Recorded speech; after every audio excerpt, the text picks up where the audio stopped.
యోహాను సువార్త 15వ అధ్యాయము. నేను నిజమైన ద్రాక్షవల్లిని, నా తండ్రి వ్యవసాయకుడు. నాలో ఫలింపని ప్రతి తీగను ఆయన తీసి పారవేయును. ఫలించే తీగ, ఫలించని తీగ దేవుడు అందరిని దేవుడు ఏరుకొని కోరుకుంటున్నాడు. కానీ దేవుణ్ణి నమ్ముకున్నాక ఈ లోకానుసారంగా అన్ని విషయాలలో 100% మనం ఫెయిల్ అయిపోవాలి. దేవుళ్ళు ఫలించాలంటే ఎక్కువగా పరలోకం తలంపులు, పరలోక ఆలోచనలు, పరలోక ప్రేరేపణ, పరలోక తండ్రి చిత్తం ఏంటిది భూలోకం మీద మనం నెరవేర్చేది అని దేవుడి కోరిక మనం నెరవేర్చాలి. దేవుడి కోరిక నెరవేర్చడానికే నీ బంధువులలో నుంచి, నీ స్నేహితులలో నుంచి, నీ కుటుంబాల నుంచి, నీ అన్నదమ్ముల నుంచి, నీ పాలివారుల నుంచి, నీ ఊర్లో నుంచి, నీ దేశంలో నుంచి, నీ యొక్క గ్రామంలో నుంచి దేవుడు నిన్ను నన్ను ఏరుకొని కోరుకొని నీ ద్వారా నా ద్వారా దేవుడికి మహిమ కలగాలని ఆయన చిత్తం మనలో ఉంది. ఆయన చిత్తం మనలో ఉన్నప్పుడు ఆయన చిత్తం మనం నెరవేర్తానికి మనం పూనుకోవాలి. ఏమండి, ఎప్పటికప్పుడే ఆదివారం దేవుడు ఆయన సేవకులలో ఉండి ఆదివారం రోజు దేవుడు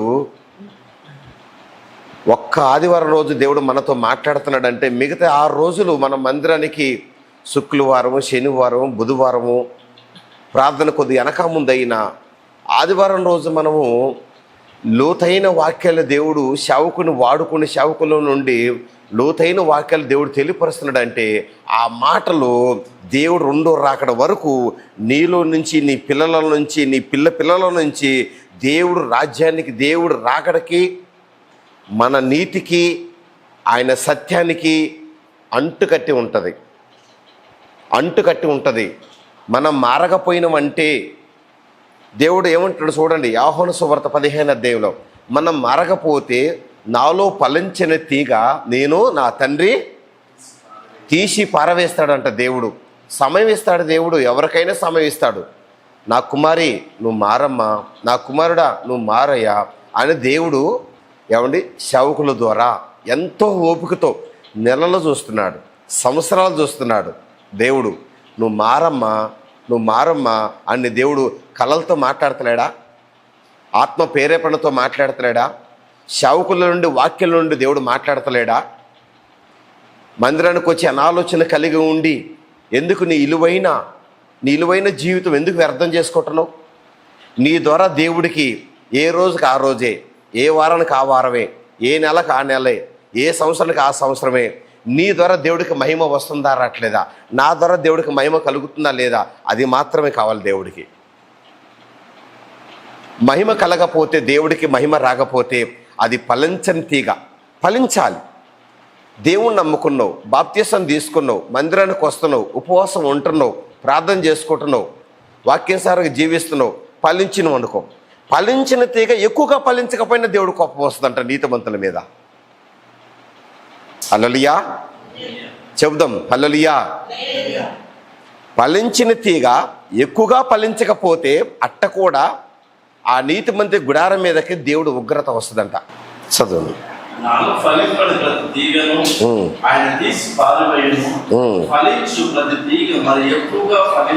చూడండి, ఆయన తీసి పారవేయను. ఆయన తీసి పారవేసిన తీగ, అయ్యా నోబాబు కుటుంబము 8 మంది నీతిమంతులుగా, నోబాబుతో 8 మంది కుటుంబం వాడలో కట్టినాక మిగతా వాళ్ళందరూ, అయ్యా నువ్వు ముసలివాడమనుకున్నావు, నువ్వు కట్టిన వాడ ఎండ్లాకాలం కట్టినావు, ఎండ్లాకాలం స్టార్ట్ చేసినావు, వర్షాకాలం స్టార్ట్ చేయలే నువ్వు, చలికాలం స్టార్ట్ చేయలే నువ్వు, మంచి ఎండల్లో నువ్వు వాడ కట్టుకున్నావు, మమ్మల్ని రమ్మన్నావు, 40 సంవత్సరాల్లో మాకు బోధ చేసినావు. ఈ ముసలుడికి ఆడ పని పాట లేదా? ఏంటిదైనా చేసేది? భారీ వర్షాలు వస్తాయంట, కుండబోత వర్షాలు వస్తాయంట, ఈ భూమి మీద ఎవరు బతకరంట, ఇందులోకి ఎక్కినోలే బతుకుతారంట అని నేను ఎంతో ఎగతాళి చేసినామయ్యా. మా పాపమే మమ్మల్ని తరిగింది, మా ఎగతాళ మాటలే మమ్మల్ని నీళ్ళల్లో ముంచేసినాయి, మా ఇష్టానుసారంగా మేము జీవించినవయ్యా. ఇప్పుడు మారతామయ్యా అని, అయ్యా తలుపులదయ్యా, మా పిల్లలు చచ్చిపోతున్నారయ్యా, మా భార్య చచ్చిపోతున్నాయ్యా, నేను చచ్చిపోతున్నాయ్యా, మాకు ఈత రాదయ్యా. 150 రోజులు కుండపోత నీళ్ళు వర్షం, ఏమండి, నాన్ స్టాప్ కంటిన్యూ వర్షం వచ్చిందండి. 150 రోజులు నోబాబ కాలంలో 150 రోజులు వర్షం, భారీ వర్షం కొడితే ఏమండి, తలుపులు తీస్తానికి జంతువుల్నే తలుపులు తీసి లోపల చేర్చుకున్న నోబాబు మనుషులు ఎందుకు చేర్చుకోడండి? కానీ దేవుడు సమయం ఇచ్చిండు. ఆ సమయం వాళ్ళు సద్వినియోగం చేసుకోకుండా వ్యర్థం చేసుకున్నారు. ఆ తర్వాత దేవుడు ఉగ్రత వచ్చి తలుపులు వేసే నోబాబు అని దేవుడు మాట్లాడినాడు. తలుపులు వేసేసినాక కోసం ప్రార్థన చేయి, కిటికీలు తలుపులు మొత్తం వేసేసిండు. అట్లా నీకు నాకు కూడా ఈ లోకంలో అవకాశం ఇచ్చిండేమో. ఒక్కసారి గమనించండి. ఏ డ్యూటీ చేస్తున్నావో, ఏ జాబ్ చేస్తున్నావో, ఏ కూలి పని చేసుకుంటున్నావో, ఏ బ్యాంక్ మేనేజరో, ఏ పై ఆఫీసరో, నువ్వు ఐఏఎస్ ఐపీఎస్ అయినా సరే, నువ్వెంత కోటీశ్వరుడు అయినా సరే, మారిన మనిషి ఎక్కువగా మారకపోతే దేవుడు ఉగ్రత. నరికి వేసిన తీగనే అయ్యా నన్ను క్షమించయ్యా తలుపులు తీయాలంటే మళ్ళీ దేవుడు తీయడు. ఎందుకంటే మంచి ప్రవక్తలు, మంచి నీతిమంతులు, సేవకులు, దేవుడు మాట వినేటోళ్ళు, సంఘం ఒక్కొక్కసారి సంఘం మాట వినమంటే దేవుడు ఒక్కొక్కసారి వద్దంటాడు. ఫలించినం. ఇది 2026 సంవత్సరం. ఎంతవరకు ఫలించావు? దేవుళ్ళకి వచ్చినాక నువ్వు బాప్తిసం తీసుకున్నాక ఎంతవరకు ఫలించావు? బాప్తిసం తీసుకొని ఇప్పటి వరకు నీ ద్వారా ఆరాధనలో గాంధీ, నీ ఒంటరి పోరాటం ప్రార్థనలో గాంధీ, నీ నీతి కలిగిన విశ్వాసం కలిగిన పోరాటంలో గాంధీ, ఈ లోకంలో అనుజనులతో జీవించేటప్పుడు మాట్లాడేటప్పుడు పోరాటంలో గాంధీ, దేవుడు చూస్తున్నాడు. దేవుడు ముఖం ఎదుట నేను ఉన్నాను. నేను జాగ్రత్తగా మాట్లాడాలి, నేను జాగ్రత్తగా చూడాలి, నేను జాగ్రత్తగా ఉండాలి. నా శరీరము ఎప్పుడూ ఆయన సొత్తు అయిపోయింది. ఎప్పుడైతే నేను బాప్తిసం తీసుకున్నానో అప్పుడే ఆయన ఆలయం అయిపోయింది నా శరీరం మీద నాకు అధికారం లేదు అని ఎవరికి వారే లోపరీక్ష చేసుకోవాలి. ఏమండి, దేవుణ్ణి నమ్ముకుంటానికి కొంతమంది బాప్తిసం తీసుకుంటానికి వెనక ముందు అంటారు. బాప్తిసం తీసుకున్నాక కొంతమంది మా అమ్మ చేపట్టి నేను బాప్తిసం తీసుకున్నా, మా నాన్న చేపట్టి నేను బాప్తిసం తీసుకున్నా, మా అన్నదమ్ములు చేపట్టి నేను బాప్తిసం తీసుకున్నా, మా సంఘం సేవకుడు చేపట్టి నేను బాప్తిసం తీసుకున్నా.